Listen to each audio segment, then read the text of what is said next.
नमस्कार विद्यार्थियों। Sanskrit education hub पर आप सभी का एक बार फिर से स्वागत है।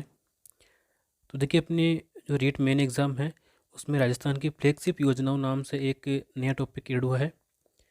तो उन्हीं राजस्थान की फ्लैगशिप योजनाओं के बारे में हम इस वीडियो में अध्ययन करेंगे।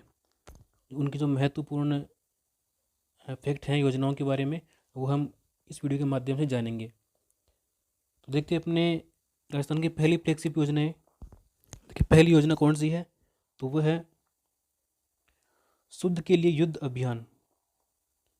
इस योजना को जो प्रारंभ किया गया था 26 अक्टूबर 2020 को। तो ये तिथि आपको ध्यान में रखनी है कि 26 अक्टूबर 2020 को शुद्ध के लिए युद्ध अभियान चलाया गया था। और इस अभियान का उद्देश्य क्या था? मिलावटखोरों के खिलाफ कानूनी कार्रवाई के लिए। जो भी मिलावट करते हैं अपने खाद्य पदार्थों में या अन्य भी सामग्री में, तो उन मिलावटखोरों के खिलाफ कार्रवाई करने हेतु शुद्ध के लिए युद्ध अभियान चलाया गया है। और कब चलाया गया है? 26 अक्टूबर 2020 को। राज्य एवं जिला स्तर पर गुणवत्ता नियंत्रण समिति का गठन भी किया गया है। इस हेतु राज्य स्तर पर और जिला स्तर पर दोनों ही स्तरों पर गुणवत्ता नियंत्रण समिति का गठन किया गया है। तो ये थी अपने शुद्ध के लिए युद्ध अभियान। इसके बाद में आते हैं निरोगी राजस्थान अभियान। देखिए, इसका जो शुरुआत हुई थी वो हुई थी 18 दिसंबर 2019 को। निरोगी राजस्थान अभियान की शुरुआत हुई थी 18 दिसंबर 2019 को। 17 दिसंबर को राजस्थान निरोगी दिवस 17 दिसंबर को राजस्थान निरोगी दिवस के रूप में मनाया जाएगा। तो ये डेट आपको ध्यान में रखनी है, 17 दिसंबर को। ठीक है। निरोगी राजस्थान जो अपनी योजना है, इसका उद्देश्य क्या है? आम जनता में स्वास्थ्य के प्रति जागरूकता पैदा करना। ये इस निरोगी राजस्थान अभियान का जो योजना है अपने, इसका मूल उद्देश्य है कि राजस्थान की जो जनता है उस जनता को स्वास्थ्य के प्रति जागरूकता उनमें पैदा करना। इस हेतु 100 करोड़ रुपए का निरोगी राजस्थान प्रबंधन कोष भी बनाया गया है। और इस कोष में से प्रत्येक जिले को 1 करोड़ रुपए दिए जाएंगे। और प्रत्येक गांव और शहरी वार्ड में स्वास्थ्य मित्र का चयन किया जाएगा। ये जो योजना है निरोगी राजस्थान अभियान, इस योजना के माध्यम से प्रत्येक गांव और शहरी वार्ड में एक स्वास्थ्य मित्र का चयन किया जाएगा। और वह स्वास्थ्य मित्र एक महिला या पुरुष, इन दोनों में से कोई भी हो सकता है। संपूर्ण राजस्थान के नागरिकों का डिजिटल हेल्थ सर्वे किया जाएगा। और इसके लिए एक निरोगी राजस्थान ऐप भी तैयार किया गया है। और उस ऐप के माध्यम से जितने भी राजस्थान के नागरिक हैं, उन नागरिकों का डिजिटल हेल्थ सर्वे करवाया जाएगा। आगे देखिए, निम्नलिखित स्वास्थ्य समस्याओं के निदान व बचाव संबंधी कार्य इस योजनाओं में किए जाएंगे। तो कौन कौन से हैं वो बचाव संबंधी कार्य? एक तो है जनसंख्या नियंत्रण, महिला स्वास्थ्य, किशोरावस्था स्वास्थ्य, खाद्य मिलावट, टीकाकरण व वयस्क टीकाकरण है, और प्रदूषण, ड्रग्स की लत और बीमारी, वृद्धावस्था की समस्याएं, मौसमी संचारी रोग और असंचारी रोग, ये सभी जो है अपने इस योजनाओं के अंतर्गत सम्मिलित किए गए हैं। और इन स्वास्थ्य संबंधी समस्याओं के निदान के लिए जो भी उचित कार्य होंगे वो इस योजना के माध्यम से सरकार के द्वारा किए जाएंगे। तो इसमें आपको ध्यान के रखना है इस योजना में, एक तो देखिए बता दूं आपको, एक तो इसकी जो डेट है, ये डेट आपको ध्यान में रखनी है। और इसके अलावा राजस्थान निरोगी दिवस कब मनाया जाता है? 17 दिसंबर को मनाया जाता है। ठीक है। और एक महत्वपूर्ण बात यह है कि इस योजना के द्वारा स्वास्थ्य मित्रों का चयन किया जाएगा। और इसके लिए डिजिटल हेल्थ सर्वे भी किया जाएगा। तो ये 3 चीज़ें आपको ध्यान में रखनी है। आगे देखिए, अगली योजना मुख्यमंत्री निशुल्क दवा योजना। इस योजना की जो शुरुआत हुई थी वो हुई थी 2 अक्टूबर 2011 को। मुख्यमंत्री निःशुल्क दवा योजना, वर्तमान में उसका नाम हो गया है चिरंजीवी मुख्यमंत्री निःशुल्क दवा योजना। मतलब राजस्थान की जितनी भी योजनाएं थी उन योजनाओं के नाम के आगे चिरंजीवी जोड़ दिया गया है। तो मुख्यमंत्री निःशुल्क दवा योजना की शुरुआत कब हुई थी? गांधी जयंती के दिन 2011 को, 2 अक्टूबर 2011 को मुख्यमंत्री निःशुल्क दवा योजना की शुरुआत हुई थी। और इस योजना का उद्देश्य क्या था? सरकारी स्वास्थ्य संस्थानों में आने वाले रोगियों को सामान्य तौर पर उपयोग की जाने वाली आवश्यक दवाओं को निःशुल्क उपलब्ध कराना, ये इस योजना का प्रमुख उद्देश्य है। और इसके लाभार्थी कौन है? आउटडोर और इंडोर दोनों प्रकार के पेशेंट निःशुल्क दवा ले सकते हैं। दोनों प्रकार के जो पेशेंट हैं वो निःशुल्क दवा ले सकते हैं इस योजना के माध्यम से। इसका क्रियान्वयन किया जाएगा राजस्थान मेडिकल सर्विस कॉरपोरेशन के माध्यम से। ये जो योजना है मुख्यमंत्री निःशुल्क दवा योजना, इसका क्रियान्वयन होगा Rajasthan medical service corporation RMSC के द्वारा। इस हेतु प्रत्येक जिले में दवा की उपलब्धता सुनिश्चित करने के लिए जिला ड्रग वेयर हाउस बनाए जाएंगे। तो ये बात आपको ध्यान में रखनी है। इस योजना के अंतर्गत वर्तमान में 711 दवाइयाँ, ये पूछ सकते हैं कि इस मतलब कितनी दवाइयाँ हैं जो मुख्यमंत्री निःशुल्क दवा योजना के अंतर्गत सम्मिलित की जाती है।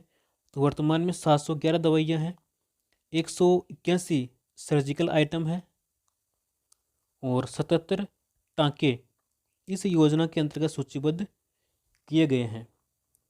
देखिए इसमें आपको ध्यान में क्या रखना है, इस योजना में सबसे पहले तो इसकी डेट ध्यान में रखनी है 2 अक्टूबर 2011, ठीक है। इसके बाद में इसके लाभार्थी आउटडोर और इंडोर दोनों ही प्रकार के जो पेशेंट हैं वो इस योजना का लाभ उठा सकते हैं। और इसका क्रियान्वयन कौन करेगा? राजस्थान मेडिकल सर्विस कॉरपोरेशन, ये इसका क्रियान्वयन करेगी। और इसके लिए जो वर्तमान में दवाइयाँ हैं इसके अंतर्गत वो 711 दवाइयाँ हैं, 181 सर्जिकल आइटम है और 77 टाँके इस योजना के अंतर्गत सम्मिलित किए गए हैं। तो ये बातें आपको मुख्य रूप से ध्यान में रखनी है। इसके बाद में अगली योजना आती है अपनी मुख्यमंत्री निःशुल्क जांच योजना।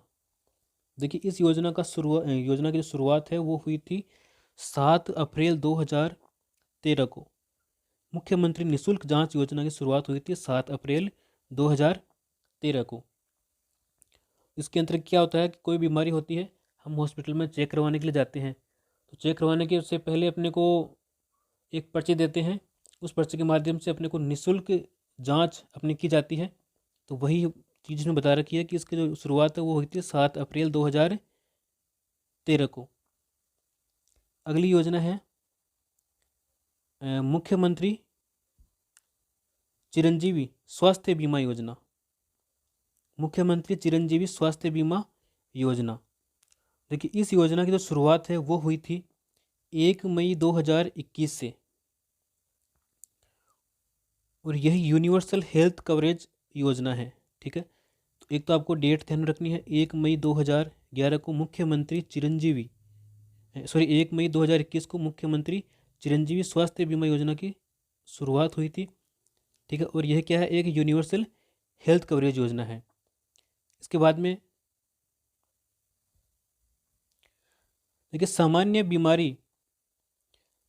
बीमारी के लिए 50,000 रुपये और गंभीर बीमारी के लिए 4.5 लाख रुपए तक स्वास्थ्य बीमा कवर सरकार के द्वारा लाभार्थियों को दिया जाएगा, निजी और सरकारी दोनों ही अस्पतालों के अंतर्गत, चिरंजीवी स्वास्थ्य बीमा योजना के अंतर्गत। अब एक बात यहाँ पे ध्यान में रखनी है, ये तो पहले का था।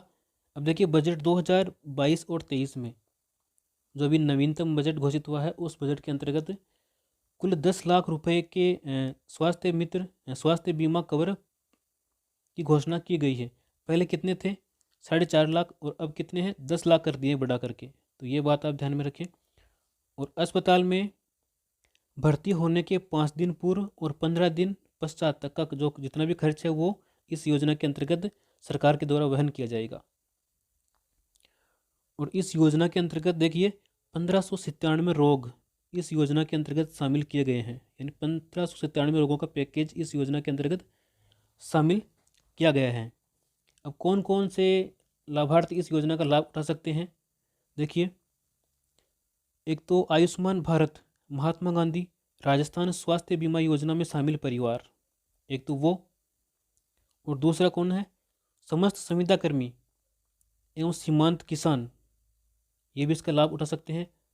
और एक अन्य परिवारों को 50, इसके अलावा अन्य परिवारों को 50% बीमा प्रीमियम पर लाभ मिलेगा, यानी कि 850 रुपये वार्षिक उनको देने होंगे। तो ये जो लाभार्थी हैं इनका लाभ उठा सकते हैं। अब देखते हैं अपनी अगली योजना, Mahatma Gandhi English medium school. तो इस योजना की जो शुरुआत हुई थी वो हुई थी 2019-20 में। कक्षा 1 से 12 तक के जितने भी स्कूलें हैं उसमें चुनिंदा स्कूलों को Mahatma Gandhi English medium school में कन्वर्ट किया जाएगा और आरबीएससी पैटर्न पर इंग्लिश मीडियम शिक्षा उनमें दी जाएगी। बजट घोषणा 2020-21 में 5000 से अधिक आबादी वाले समस्त गांवों एवं कस्बों में, कितनी आबादी वाले? 5000 आबादी वाले समस्त गांवों एवं कस्बों में अगले 2 वर्षों में इंग्लिश मीडियम के लगभग 1200 महात्मा गांधी राजकीय विद्यालय प्रारंभ किए जाएंगे और ऐसे 551 स्कूल वर्तमान में संचालित हैं। तो ये थी Mahatma Gandhi English medium school. कब शुरू की गई थी? वर्ष 2019-20 में इसकी शुरुआत की गई थी। कक्षा 1 से 12 तक के लिए इसमें आरबीएससी पैटर्न पर इंग्लिश मीडियम में शिक्षा प्रदान की जाएगी। और बजट 2020-21 में एक प्रावधान जोड़ा गया जिसमें 5000 से अधिक जिस गांव की आबादी होगी उस गांव में अगले 2 वर्षों में इंग्लिश मीडियम स्कूल की स्थापना कर दी जाएगी। और ऐसे कितने स्कूल की मतलब प्रारंभ किए जाएंगे? तो लगभग 1200 Mahatma Gandhi English medium school प्रारंभ किए जाएंगे और वर्तमान में 551 स्कूल संचालित हैं। ये सभी बातें आपको ध्यान में रखनी है। अब देखिए आगे, 1 रुपये प्रति किलो गेहूं। राष्ट्रीय खाद्य सुरक्षा योजना के अंतर्गत एएवाई परिवारों के राशन कार्ड धारकों को प्रति राशन कार्ड पर 35 किलोग्राम गेहूं और बीपीएल और स्टेट बीपीएल को प्रति इकाई 5 किलोग्राम गेहूं प्रति 1 रुपये किलोग्राम से प्रदान किया जा रहा है वर्तमान में। तो ये तो सिंपल सी योजना है, आपको ध्यान होगी। इसके बाद में आती है अपने मुख्यमंत्री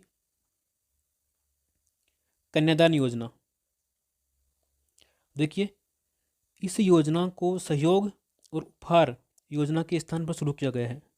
इस योजना को सहयोग और उपहार योजना, पहले इस नाम से एक योजना संचालित की जाती थी, उस योजना को बंद करके इस मुख्यमंत्री कन्यादान योजना को शुरू किया गया है। तो ये बात आप ध्यान रखें। इसके लाभार्थी कौन है? एससी और एसटी मिनोरिटी के जो बीपीएल है वो इस योजना का लाभ उठा सकते हैं। कन्या की शादी पर जब इसकी उम्र 18 वर्ष से ऊपर हो जाएगी तब 31,000 रुपये सहायता राशि के रूप में सरकार के द्वारा प्रदान किए जाएंगे। और जब कन्या 10वीं कक्षा पास कर लेती है तो अतिरिक्त 10,000 रुपये उनको प्रदान कर दिए जाएंगे। और जब कन्या स्नातक ग्रेजुएशन कर लेगी तो 20,000 रुपये उसको प्रदान किए जाते हैं। ये तो थे किसके लिए? बीपीएल परिवार और एससी एसटी के लिए। अब जो शेष बीपीएल रहे हैं उनके लिए देखिए, कन्या की शादी पर जब कन्या 18 वर्ष से ऊपर की हो जाएगी तो 21,000 प्रदान किए जाएंगे। और जब कन्या 10वीं कक्षा उत्तीर्ण कर लेगी तब उसको 10,000, और कन्या जब स्नातक कर लेगी तो 20,000। यानी कि ये जो किस्त हैं पूरी 31,000 मिलनी है, ये पूरी 3 किस्तों में मतलब 2 किस्तों में उसको प्रदान की जाएगी। पहली किस्त 10,000, दूसरी किस्त 20,000, इस प्रकार से। तो अब देखते हैं अगली योजना। अपनी अगली योजना है मुख्यमंत्री अनुप्रति कोचिंग योजना। प्रतिभावान पात्र विद्यार्थियों को विभिन्न प्रोफेशनल कोर्स एवं प्रतियोगी परीक्षा की उत्कृष्ट तैयारी के लिए मुख्यमंत्री अनुप्रति कोचिंग योजना लागू की गई है। जो अभ्यर्थी किसी भी प्रतियोगी परीक्षा की तैयारी कर रहे हैं और वो आर्थिक रूप से कमज़ोर हैं, इसका भार वहन नहीं कर सकते हैं, तो वो अभ्यर्थी इसमें मतलब इस योजना का लाभ उठा सकते हैं। जो प्रोफेशनल कोर्स या प्रतियोगी परीक्षा की तैयारी कर रहे हैं उनके लिए ये योजनाएं हैं। देखिए यूपीएससी, इस योजना के अंतर्गत कौन कौन सी परीक्षाएं सम्मिलित की गई है। यूपीएससी, आरपीएससी की परीक्षाएं, ऐसे एसआई और कर्मचारी चयन आयोग की जो परीक्षाएं हैं, राजस्थान कर्मचारी चयन आयोग की वो परीक्षाएं, और रीट। इसके अलावा 2400 ग्रेड पे या इससे ऊपर की जो सभी परीक्षाएं हैं, और इसके अलावा इंजीनियरिंग, मेडिकल और क्लेट परीक्षा, इसकी जो तैयारी करने वाले अभ्यर्थी हैं वो इस योजना के अंतर्गत अपना फॉर्म अप्लाई कर सकते हैं। और इस योजना में अनुसूचित जाति, जनजाति और अन्य पिछड़ा वर्ग, अति पिछड़ा वर्ग, अल्पसंख्यक एवं आर्थिक रूप से कमजोर वर्ग के जो विद्यार्थी है वो इसकी योजना के लिए पात्र होंगे। और जिनके परिवार की वार्षिक आय 8 लाख रुपए प्रति वर्ष से कम है वो भी इस योजना के पात्र होंगे। परीक्षार्थियों की मेरिट का जो निर्धारण है वो 12वीं और 10वीं की जो प्राप्तांक हैं उन प्राप्तांकों के आधार पर उनका निर्धारण किया जाएगा मेरिट का। संचालन एसटी वर्ग के लिए योजना का संचालन है वो करेगी जनजाति क्षेत्रीय विभाग। कौन करेगा? जनजातीय क्षेत्रीय विभाग एवं एससी, एसटी, ओबीसी और एमबीसी और ईडब्ल्यूएस के जो विद्यार्थी हैं उनके लिए करेगा सामाजिक एवं न्याय अधिकारिता विभाग, या फिर अल्पसंख्यक वर्ग के जो अभ्यर्थी हैं उनके लिए करेगा अल्पसंख्यक मामलात विभाग। ये अलग अलग विभाग इनके लिए बनाए गए हैं, तो इस विभाग को आप ध्यान में रखिए, यहाँ से प्रश्न पुटअप हो सकता है। आगे देखिए, अपना आवास छोड़कर अन्य शहर के लिए प्रतिष्ठित संस्थान में कोचिंग प्राप्त करने वाले छात्र छात्राओं को भोजन एवं आवास के लिए 40,000 रुपये प्रति वर्ष राशि उपलब्ध कराई जाएगी। योजना के अंतर्गत योजना के संचालन के लिए सामाजिक न्याय और अधिकारिता विभाग नोडल विभाग होगा। इस योजना का जो नोडल विभाग है वो कौन सा होगा? सामाजिक न्याय एवं अधिकारिता विभाग इस अनुप्रति कोचिंग योजना का नोडल विभाग बनाया गया है। और किसी भी छात्र छात्रा को इस योजना का लाभ केवल 1 वर्ष की अवधि के लिए ही देय होगा। 1 साल तक ही वो इस योजना का लाभ उठा सकता है, यानी कि 1 साल के लिए उसको, मान लो किसी प्रतियोगी परीक्षा की तैयारी कर रहा है तो 1 साल के लिए उसको 40,000 रुपये इस योजना के अंतर्गत प्रदान किए जाएंगे। योजना में प्रयास होगा कि 50% लाभ छात्राओं को दिया जा सके। इस योजना में यह प्रयास किया जाएगा जितने भी मतलब पोस्टें हैं उन पोस्टों में से 50% जो पद हैं, 50% जो सीटें हैं वो महिलाओं के लिए आरक्षित होंगी, छात्राओं के लिए आरक्षित होंगी। तो ये बात भी इसमें शामिल की गई है। पूर्व में चल रही अनुप्रति योजना को इसी योजना में विलय कर दिया गया है, तो ये बात भी आप ध्यान में रखें। आगे देखिए इस योजना के बारे में।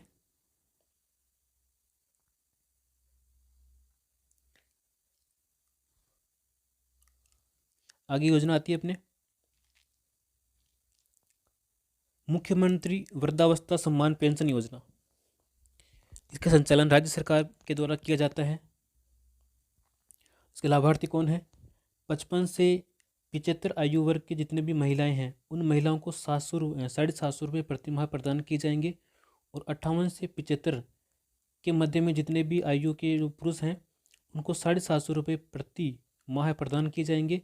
और 75 वर्ष से ऊपर की आयु के जितने भी अभ्यर्थी हैं, जितने भी मतलब पुरुष या जितने भी महिलाएं हैं उनको 1,000 रुपये प्रति माह इस योजना के अंतर्गत प्रदान किए जाएंगे। इसके बाद में आती है अपनी मुख्यमंत्री एकल नारी सम्मान पेंशन योजना। इस योजना का संचालन भी राज्य सरकार के द्वारा किया जाता है। इसके लाभार्थी हैं विधवा, तलाकशुदा और परित्यक्ता महिलाएं। इनको ये जो आप देख सकते हैं ये इस प्रकार से इनको प्रतिमाह जो पेंशन इनको प्रदान की जाती है, तो आप इसका अध्ययन कर लें। इसके बाद में मुख्यमंत्री विशेष योग्यजन सम्मान पेंशन योजना, इसके अंतर्गत इस प्रकार से इनको पेंशन प्रदान की जाती है। तो ये सारणी है, आप इसका चाहिए तो स्क्रीनशॉट ले सकते हैं और इसको बाद में इसका अध्ययन कर सकते हैं। अगली योजना है पालनहार योजना। और इस योजना को पढ़ने से पहले मैं आपसे कहना चाहूँगा कि आप इस चैनल को एक बार सब्सक्राइब कर लें, ताकि सभी जो नोटिफिकेशन है आप तक पहुंच सकें और आप सभी वीडियोस का लाभ उठा सकें। तो अभी इस चैनल को सब्सक्राइब कर लें। देखते हैं अपनी अगली योजना, पालनहार योजना। यह योजना अनाथ बच्चों, माता पिता में से एक की अगर मृत्यु हो गई हो तथा एक जीवित कारावास की सजा काट रहा हो, कुष्ठ रोग, एड्स रोग से पीड़ित माता पिता के बच्चों, परित्यक्त तलाकशुदा महिला के बच्चों के लिए शुरू की गई है। तो इनके लिए योजनाएं, पालनहार योजना शुरू की गई है। अनाथ बच्चों के पालन पोषण की जिम्मेदारी लेने वाले व्यक्ति को पालनहार कहा गया है। यह बात आप ध्यान रखिए कि जो अनाथ बच्चे हैं उनकी जो पालन पोषण की जिम्मेदारी लेते हैं उस व्यक्ति को पालनहार कहा गया है तथा उसे ही इसकी सहायता दी जाती है। 0 से 6 वर्ष के आंगनबाड़ी जाने वाले बच्चों के लिए 500 रुपये प्रति माह और 6 से 18 वर्ष की आयु के जितने भी बच्चे हैं और जो विद्यालय जाते हैं उन बच्चों के लिए 1000 रुपये प्रति माह जो सहायता राशि है वो सरकार के द्वारा पालनहार योजना के थ्रू उनको प्रदान की जाती है। अब देखते हैं आगे अगली योजना,